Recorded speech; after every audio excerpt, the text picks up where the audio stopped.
Ni kweli kwamba Jumapili tarehe 23 mwezi huu asubuhi tulipata habari kutoka kwa naibu wa chifu upande wa Ikua sublocation Bwana Simon Kaberia, ambaye alituambia kwamba along the Rone Kiuma Road, hiyo barabara ya Maram, kuna mwili ya mwanamke iliweza kuonekana amewawa na kutupwa kando ya barabara.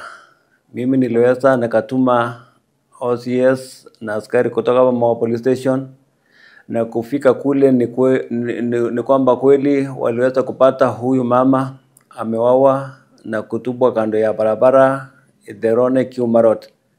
Na uchunguzi ilionyesha kwamba yule mama alijulikana kama Catherine Canario, ambaye ushahidi ilionyesha kwamba hiyo usiku kwa mkia Jumapili huyo mama alikuwa na bwana wake ambaye anaitwa Samuel Muridhi katika soko la The Rone usiku wakiburudika, na wakati ilipofika kitu kama saa 5 ya usiku waliweza kuondoka The Rone kuelekea nyumbani, lakini kitoko wakaanza kusosana na yule Samuel Muridhi akaanza kuchapa huyo bibi, lakini wananchi wakaingilia na wakaokoa yeye.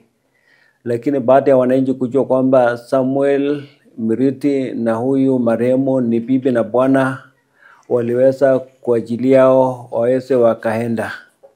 So bahati mbaya vile waliachiliwa hivi, ndio sasa kesho yake ndiye mwili ya marehemu ikapatikana amewawa.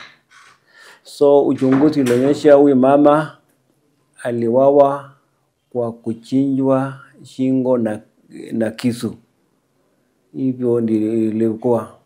So tuliweza kuchukua mwili yake tukapeleka Nyambene hapa mojari tukingojea upasuaji wa mwili. Vile vile huyu mwenye alifanya kitendo ya mauaji anajulikana kabisa, sababu walikuwa na huyu marehemu katika hiyo soko ya The Rone ile usiku, na yeye ameweza kujificha, ametoroka. Kwa hivyo sasa hivi tuko katika harakati za kutafuta huyu mwanaume ili aweze atuelezee nini kiliendelea, na ndio sheria pia iweze kuchukua mkondo wake.